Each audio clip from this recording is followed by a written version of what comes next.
Formal na pong nai-refer kagabi sa House Committee on Rules ang committee report ng House Justice Panel na naglalaman po ng articles of impeachment laban kay Vice President Sara Duterte.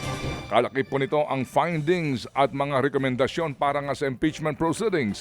1/3 o higit pa hong 100 boto ang kinakailangan para po tuluyang ma-impeach ang bise. Pero ngayon pa lang po ay kumpiyansa na si Bicol Saro Party List Representative Terry Ridon na meron pong higit 200 mga mambabatas daw ang nagpahayag na boboto pabor sa impeachment. Bagamat mababa daw po ang estimate ng ilang kongresista, marami po ang nagpahayag ng suporta sa impeachment. Kaya si VP Sara ay binatikos ang Kamara dahil tila sigurado na po raw na siya'y mai-impeach. Pero giit ng mga kongresista, matibay ang mga inilatag na ebidensya laban sa Vice Presidente. Kung ordinary individuals lang naman yan, like ordinary Filipinos, pabayaan na natin yan, no? Kasi yan naman yung opinion nila, yan naman yung damdamin nila. Hindi mo naman mapabago ang nararamdaman ng isang tao. But it is different siguro kapag congressman na yung nagsasabi or senator na yung nagsasabi. Kasi magtatanong ka, bakit sobrang sigurado ka na tapos na ito?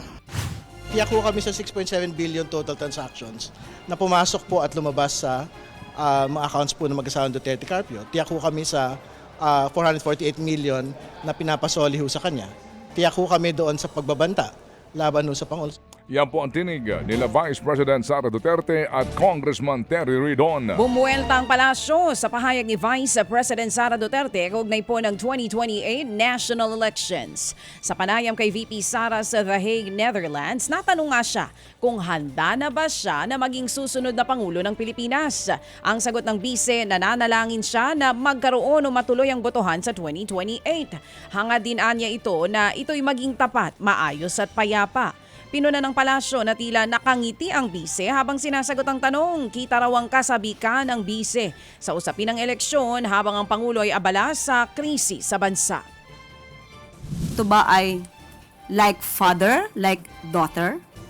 Alam naman natin na umamin ang dating Pangulong Duterte na siya ay eksperto sa paggawa ng intriga at pagplanta ng ebidensya. So ang mga ganitong sagot mula kay Vice Presidente ay alam nating intriga lamang, mga kwentong walang basihan. At sana ma-review niya ulit bilang abogado kung ano ba ang nilalaman ng konstitusyon. Yan nga po ang tinig ni Palace Press Officer Attorney Claire Castro. Inimok po naman ng ICC prosecutors ang International Criminal Court na ibasura ang kahilingan ng kampo ni dating Pangulong Rodrigo Duterte sa napayagan silang iapila ang desisyon sa confirmation of charges.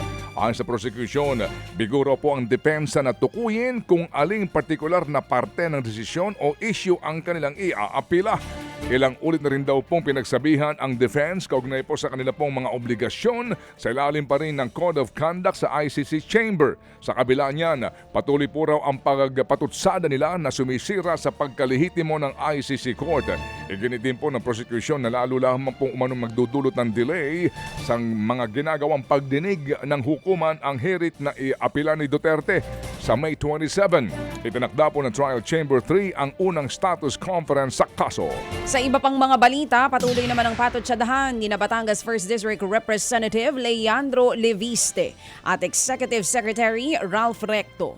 Sa kanyang privilege speech kahapon, binueltahan ni Leviste ang pahayag ni Recto na baliw daw siya. Ang gitang kongresista, pinagkakalat daw ni Recto sa social media ang utang niya na 24 billion pesos sa Department of Energy o DOE para pahinain ang kanyang kampanya kontra korupsyon. Muli rin siyang nanawagang imbestigahan ang koneksyon ni Recto at CWS Party List Representative Edwin Garjola. Base raw sa kanyang pagsasaliksik, gumastos ng 1 bilyong piso si Garjola sa 2025 political campaign ni na Governor Vilma Santos Recto at ng anak na si Luis Manzano. Agad namang itinanggi ng anak ni Recto na si Congressman Ryan Recto ang mga naging paratang ni Leviste. Fake news daw ang mga umano'y koneksyon at mga anomalyang transaksyon ni na Recto at Garjola. Sa huli, pinagbotohan ng mayorya na strike out of record ng Kamara ang mga alegasyon ni Leviste dahil wala daw itong ebidensya. Yun nga po ang nangyari dyan kahapon. Ano po, samantala po naman, lumabas po ang sa isang survey na 4 lamang sa kada 10 Pilipino ang umaasa na bubuti ang kanilang buhay. Sa 1,500 na mga tinanong sa SWS survey, 38% ang naniniwalang bubuti raw ang kalidad ng kanilang pamumuhay sa susunod na 12 buwan. 32% naman ang nagsabing hindi, wala rin magbabago sa kanilang pamumuhay. Habang 16% naman ang naniniwalang malulugbok lamang sila lalo sa kahirapan. Ginawa pang survey noong pong March 24 hanggang 31 sa kasagsagan po ng sunod-sunod na taas presyo ng langis at gera sa gitnang silangan.